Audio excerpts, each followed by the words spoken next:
मैं हूं अर्पिता आर्या। भाग्य चक्र में आपका बहुत बहुत स्वागत है। आज हम जानेंगे क्यों कभी कभी ऐसा लगता है कि हमारा भाग्य साथ नहीं दे रहा है।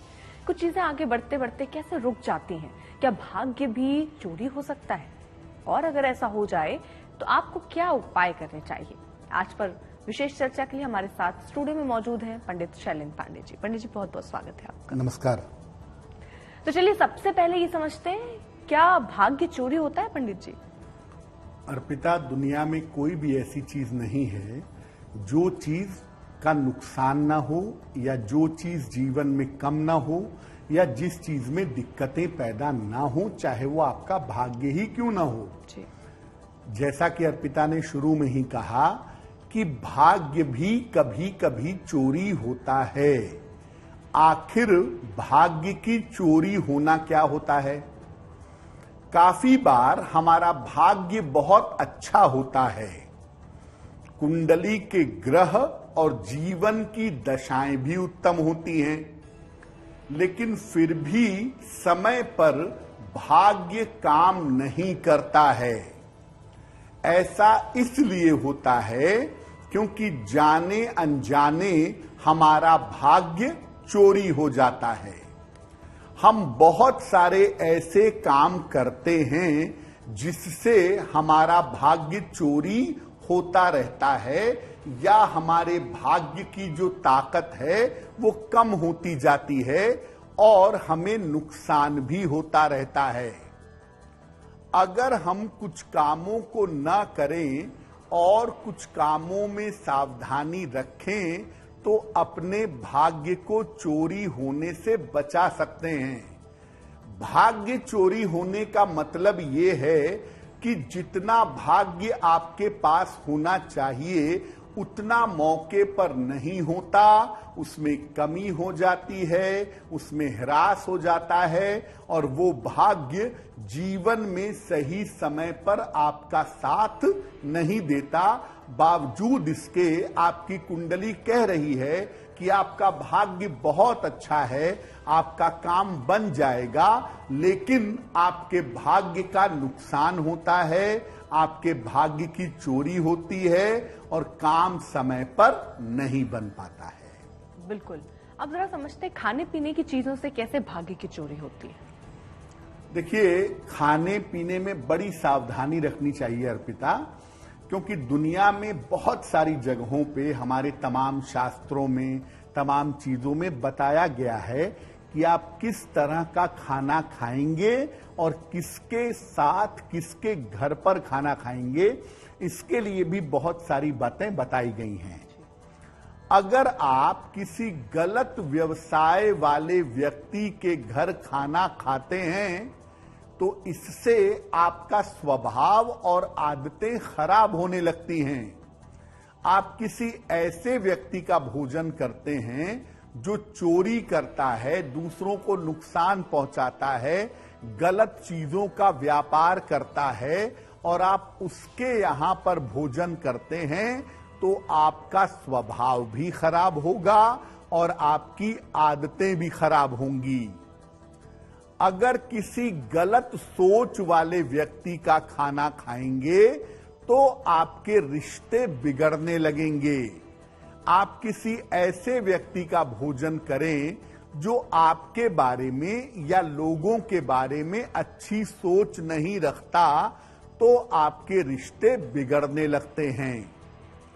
अगर किसी ऐसे व्यक्ति का खाना खाते हैं जो आपके लिए बुरी भावना रखता है, मन में आपको कोसता है, मन में आपको गालियां देता है, आपका बुरा चाहता है, लेकिन सामने से मीठा बना रहता है, सामने से अच्छा बना रहता है, ऐसे व्यक्ति का जब आप भोजन करते हैं तो आपका स्वास्थ्य खराब होने लगता है।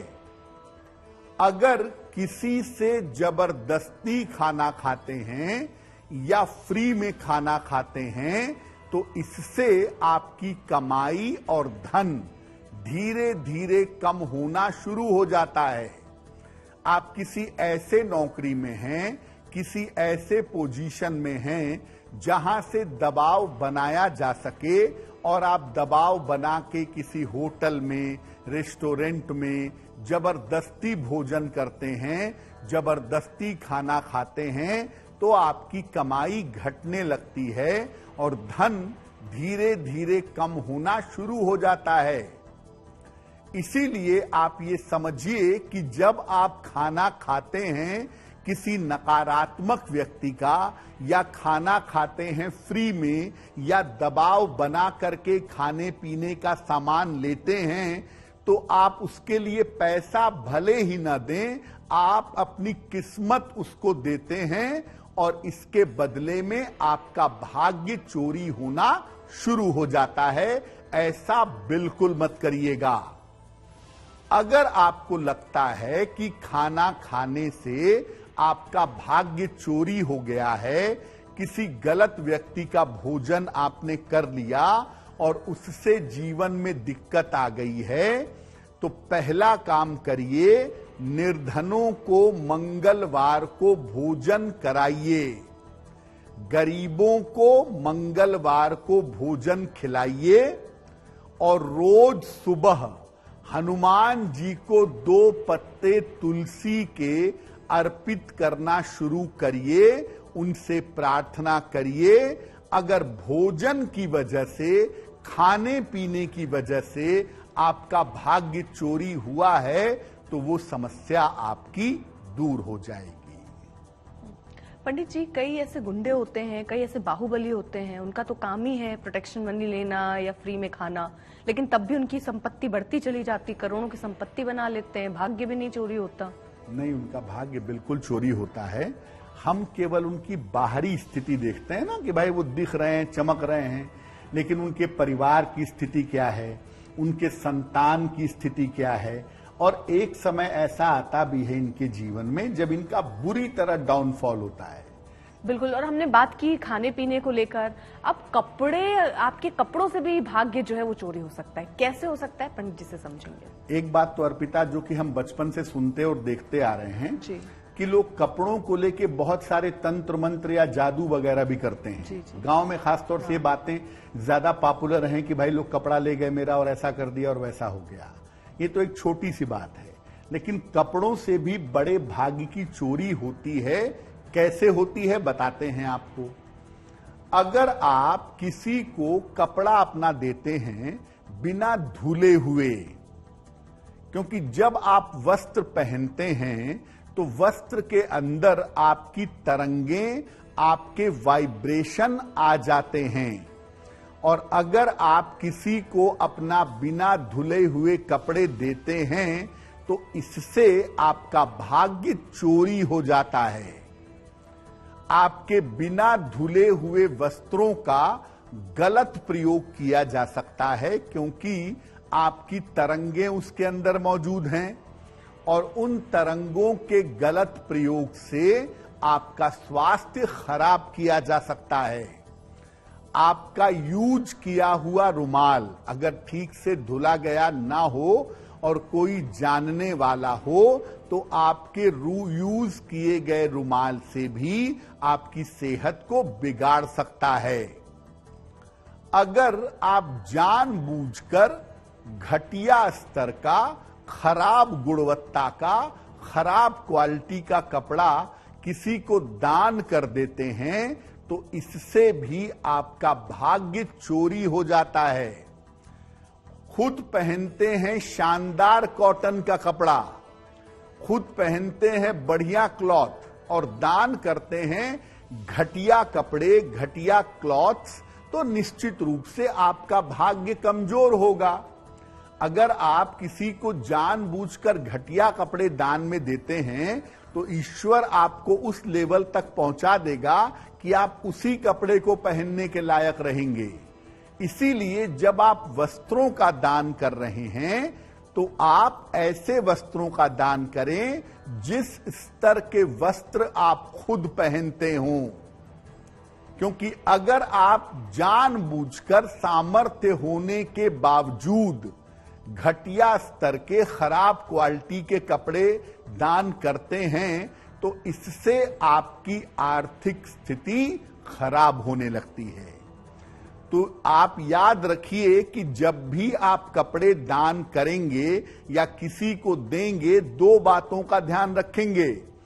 पहला, अगर पुराने कपड़े दे रहे हैं तो उसे धो करके साफ करके तब दीजिएगा, और अगर नए वस्त्र दे रहे हैं तो उसी स्तर के कपड़े दीजिए जिस स्तर के वस्त्र आप पहनते हैं। अगर कपड़ों के कारण आपका भाग्य चोरी हो गया है तो मंगलवार को हनुमान जी को लाल वस्त्र अर्पित करिएगा। एक मंगलवार को करने से भी आपका काम चलेगा।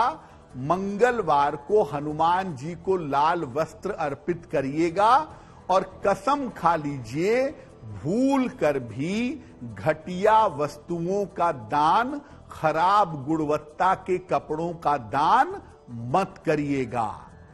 क्योंकि याद रखिए, आपको दान वैसा ही करना है जिस स्तर के वस्त्र या जिस स्तर की चीजें आप स्वयं धारण करते हो। पंडित जी, यहाँ पर दो चीजें हैं। एक तरफ आपने कहा दान अच्छे कपड़ों का कीजिए, लेकिन कई बार जरूरतमंद आपके इस्तेमाल कपड़े आप उनको दे देते हैं कि किसी को पहनने के लिए, क्या उसका भी कोई नुकसान है? अर्पिता, वो दान नहीं है। आपने कोई कपड़ा पहना है, पुराना हो गया, आपके पास कपड़े ज्यादा हो गए और आप किसी की सहायता करने के लिए जब उसको देंगे तो हम सिर्फ ये कह रहे हैं कि आप उसे धो करके साफ करके दीजिए, गंदे फॉर्म में मत दीजिए। वो दान नहीं है, वो केवल ये है कि आप अपनी अनुपयोगी चीजों को हटा रहे हैं ताकि दूसरों की सहायता हो जाए। दान वो है जब आप कोई नया वस्त्र किसी को दान कर रहे हैं, किसी शादी के मौके पे, किसी व्रत या त्योहार में, तो जब आप नया वस्त्र किसी को दान करेंगे तो वो उसी क्वालिटी का वस्त्र होना चाहिए जिस क्वालिटी का वस्त्र आप धारण करते हैं। अच्छा, ये कैसे समझेंगे हम कि हमारा भाग्य चोरी हो गया है कपड़े के दान की वजह से, या अपने कपड़े किसी के आपने पहन लिए, उतरे हुए या धुले नहीं, पता कैसे चलेगा कि आपका भाग्य चोरी हो गया? उसका सबसे पहला प्रभाव जो है, जो इंस्टेंट आपको महसूस होगा कि कपड़ों की वजह से आपका भाग्य चोरी हुआ है, उसका सबसे पहला प्रभाव है आपके स्वास्थ्य पर।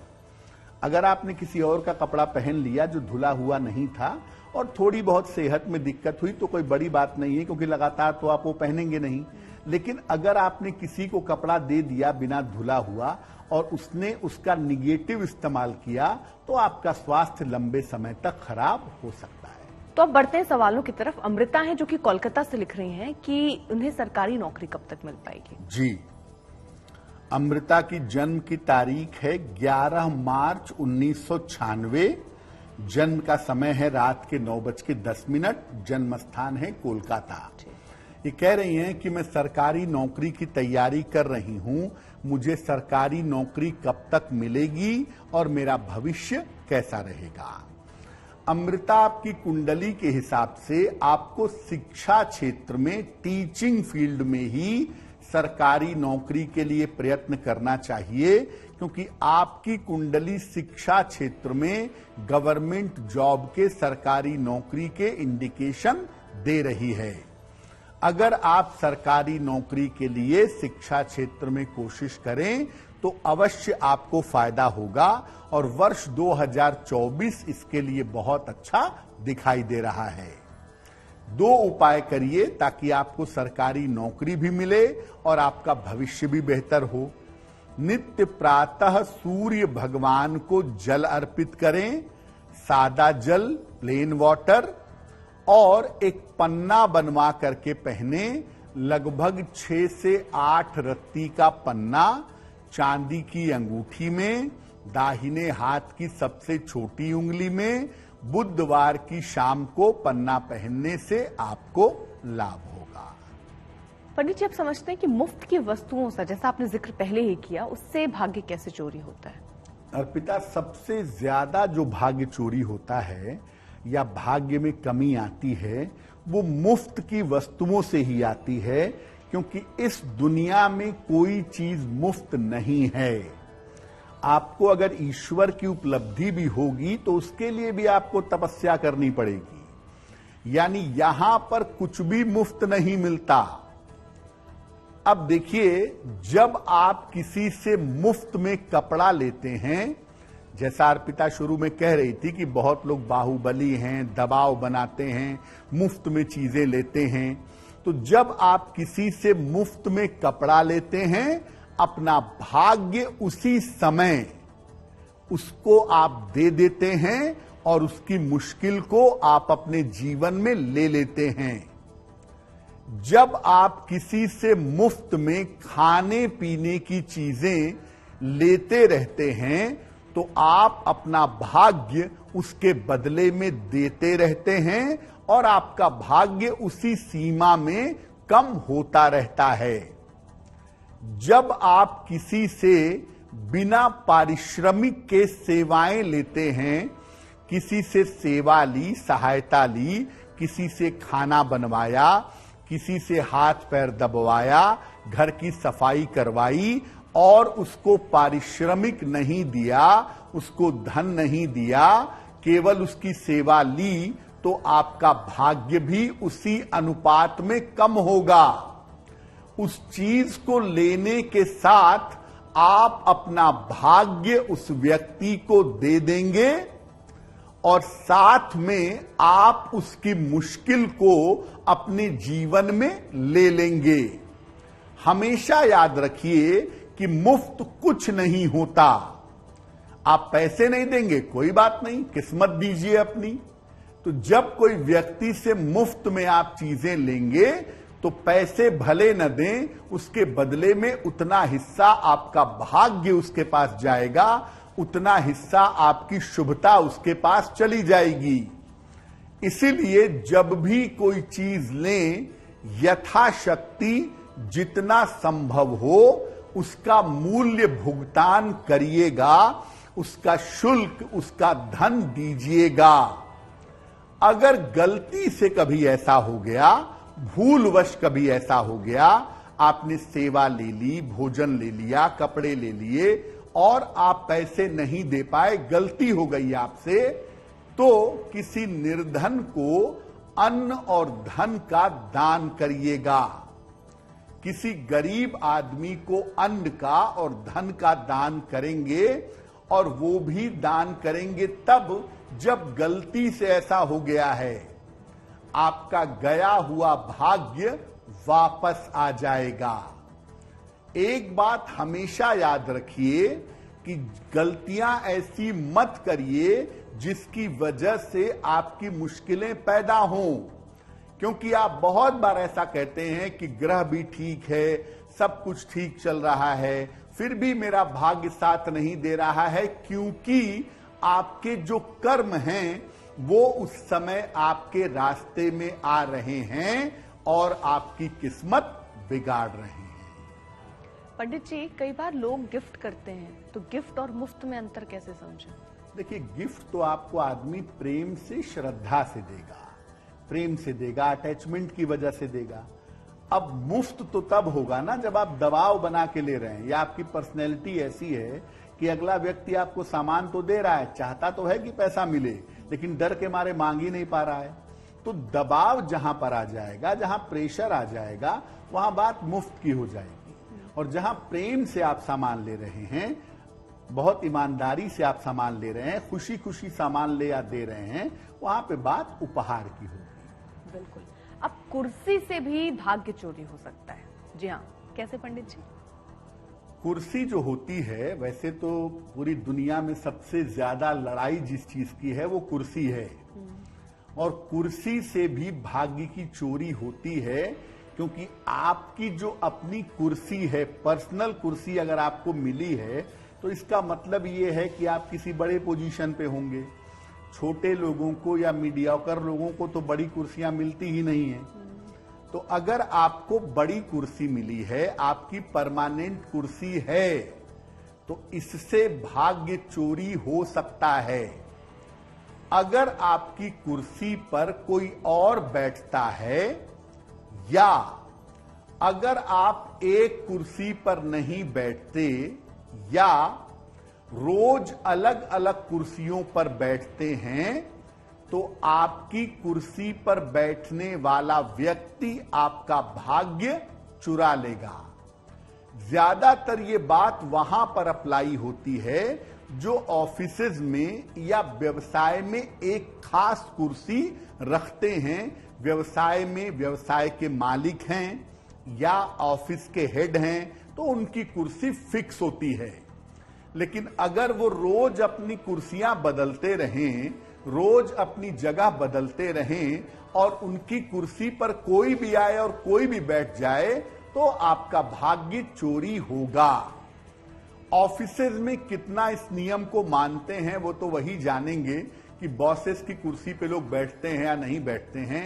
लेकिन दुकानों में, व्यापार में, प्रतिष्ठानों में ऐसा बहुत सख्ती के साथ होता है कि जो व्यापार का मालिक है उसकी कुर्सी पर या आम बोलचाल की भाषा में उसकी गद्दी पर कोई नहीं बैठता, क्योंकि अगर उसकी कुर्सी पर, उसकी गद्दी पर कोई बैठेगा तो उसकी किस्मत का जो धन है, उसका जो भाग्य है वो चला जाएगा।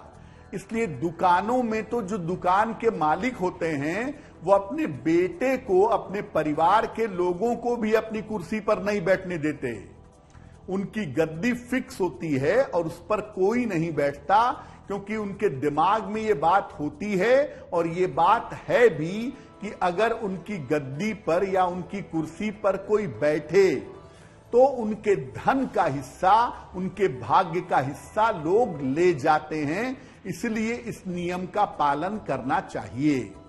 अगर आप बॉस हैं ऑफिस के, अगर आप हेड की पोजीशन पर हैं, तो कृपा करके अपनी कुर्सी पर किसी को ना बैठने दें।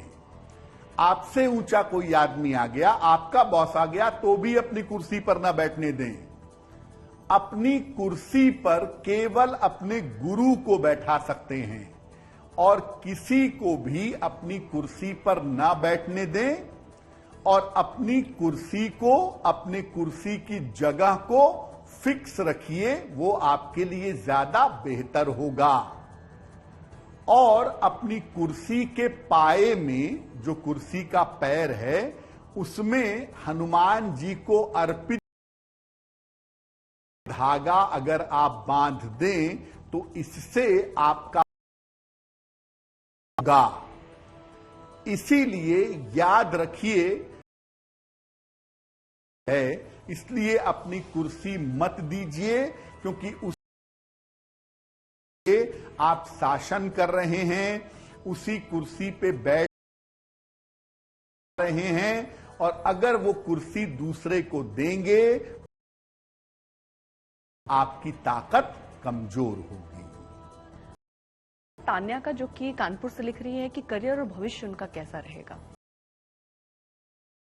तारीख है 7 सितंबर सन 2000, 12:15। जन्म स्थान है कानपुर। तान्या पूछ रही हैं कि मेरा करियर और भविष्य कैसा रहेगा और क्या भविष्य में मैं विदेश जाकर के सेटल हो पाऊंगी। तान्या, आपकी कुंडली के हिसाब से ऐसा लगता है कि आप किसी टेक्निकल फील्ड में पढ़ाई कर रही हैं, कोई तकनीकी शिक्षा ग्रहण कर रही हैं।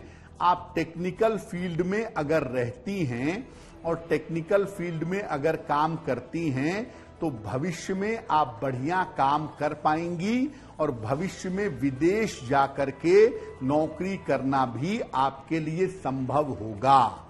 और साथ ही साथ आपका सेटलमेंट भी विदेश में हो सकता है, ये संभावना भी आपकी कुंडली में बनती है। आपका स्वास्थ्य बहुत अच्छा तान्या नहीं दिखाई दे रहा है। अपने स्वास्थ्य का और अपने खाने पीने की आदतों का आपको ध्यान रखना होगा। फिलहाल आप एक ओपल बनवा करके पहन लें, लगभग 10-12 रत्ती का ओपल चांदी की अंगूठी में, दाहिने हाथ की तर्जनी उंगली में। शुक्रवार की शाम को एक ओपल पहने और रोज सुबह शाम एक बार शनि चालीसा का अगर पाठ करें तो आपके लिए बहुत अच्छा रहेगा। अब आगे बढ़ रहे हैं और समझ रहे हैं आपकी कलम से आखिरकार भाग्य कैसे चोरी होता है। अर्पिता, जैसे कुर्सी होती है ना, उसके ऊपर लगातार जब हम बैठते हैं तो हमारे वाइब्रेशंस उस कुर्सी में आ जाते हैं। उससे ज्यादा तेज वाइब्रेशन, हमारी बुद्धि, हमारा दिमाग, हमारी पर्सनल कलम में रहता है। इसीलिए पहले जमाने में बहुत साफ तौर से कहते थे कि कलम और किताब आप किसी को मत दीजिए, शेयर मत करिए। कलम से कैसे भाग्य चोरी होता है? देखिए, आपकी जो पेन है, जो आपकी कलम है ना, वो आपकी बुद्धि को रिप्रेजेंट करती है, आपके ब्रेन को बताती है। अगर आप कलम किसी और को देते हैं तो आपकी बुद्धि, आपका ब्रेन उस कलम के साथ ट्रांसफर होता है। आप रोज रोज कलम बदलते रहते हैं, कभी ये वाली कलम रखी, कभी वो वाली कलम रखी। कलम आप रोज रोज बदलेंगे तो इससे भी आपका भाग्य कमजोर होगा। और जो लोग कलम रखते ही नहीं, कलम स्थिर नहीं रखते, बदलते रहते हैं, किसी भी कलम से लिखते रहते हैं, ऐसे लोगों के पास पैसा नहीं रुकता। आपकी कलम अगर अक्सर खो जाती है, आप रोज एक नई कलम निकालते हैं, दिन भर पता नहीं क्या किया, किसको दिया, किससे लिया, क्या किया, आपकी कलम अक्सर खो जाती है, तो ऐसा होने से आपका भाग्य चोरी हो जाता है। यानी अगर आप अपनी कलम किसी को देते हैं, उसका भी तरीका है देने का। कलम दीजिए, उसकी कैप निकालकर तब दीजिए। अगर वो ऑन ऑफ करने वाली कलम है, चिट चिट करने वाली कलम है, तो ऑन करके दीजिए, अगर देना ही है तो। और अन्यथा कलम दीजिए ही मत। एक कलम अपनी फिक्स रखिए, उसी कलम से लिखिए, बार बार उस कलम में बदलाव मत करिए। और कलम का मूल्य समझिए। कलम बार बार खोती है आपकी, तो ये आपके लिए अच्छा नहीं है। इसका मतलब ये है कि आपकी बुद्धि स्थिर नहीं है और आपके धन की स्थिति भी स्थिर नहीं रहेगी। और अगर कलम के माध्यम से आपका भाग्य चोरी होगा तो आपकी आर्थिक स्थिति धीरे धीरे खराब होने लगेगी। इसीलिए एक तो कलम किसी और को दीजिए ही मत। अपनी कलम जब भी किसी को दें, उसकी कैप निकाल कर दीजिएगा। कैप ना हो तो कलम ऑन करके खोल करके दीजिए। और अगर मान लिया किसी को कलम दिया और वो लेके चला गया, या वो कलम गायब हो गई, यानी कलम देने के बाद से आपको लग रहा है कि अब आपकी बुद्धि, आपका दिमाग उतना अच्छा काम नहीं कर रहा, उतना अच्छा भाग्य आपका साथ नहीं दे रहा, तो एक नई कलम खरीदिए और किसी पढ़ने लिखने वाले बच्चे को दीजिए, जो उस कलम से पढ़े लिखे, उस कलम का इस्तेमाल करे। अगर आप ऐसा करते हैं तो इससे आपका गया हुआ भाग्य वापस आ जाएगा। लेकिन हमेशा याद रखिए, कलम का मूल्य समझिए। और जो लोग अपने पास पेन रखते हैं, पेन को संभाल कर रखते हैं, ऐसे लोगों को मैं बता दूं कि आपको सामान्यतः धन की बचत करने में कभी भी दिक्कत नहीं होगी। बिल्कुल। अब बढ़ रहे हैं आगे, समझते हैं कि बर्तनों से आखिरकार भाग्य चोरी कैसे होता है। पहले जमाने में अर्पिता, छोटे छोटे घरों में भी बर्तन किसी को नहीं देते थे। चाहे कोई कितना भी इंपॉर्टेंट आ जाए, बर्तन किसी को नहीं दिया जाता था। ज्यादातर बर्तन, अगर बड़ा खाना बनाना है तो लोग बाहर से मंगवाते थे, या बाहर से लोग बर्तन अपने लेके आते थे, उसमें खाना बनता था। लेकिन अब एक नया फैशन है, लोग बर्तन में खाना बनाए और दे दिया दूसरे के घर में, वहां खाना भी गया और बर्तन भी गया। बर्तनों से कैसे भाग्य चोरी होता है? अगर आपके घर से कोई खाना पकाने का बर्तन मांग कर ले जाता है, कोई बात नहीं, हो सकता है ले जाता हो, और अगर वो बर्तन नहीं लौटाता है तो इसी के साथ आपका भाग्य चोरी हो जाता है। इसीलिए बर्तन अगर दीजिए तो याद से मांगना मत भूलिए, अपना बर्तन वापस मांगिए। इसका सबसे ज्यादा अशुभ प्रभाव, इसका सबसे ज्यादा बुरा असर आपकी आर्थिक स्थिति पर पड़ता है। कभी भी किसी को अपने घर के खाना पकाने के बर्तन मत दीजिए।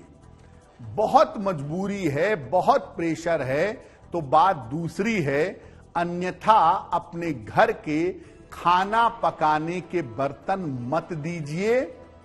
और अगर देना है तो उसी व्यक्ति को दीजिए जो आपका बहुत करीबी हो, या जब बर्तन दीजिए तो बर्तन याद से वापस भी मांगिए।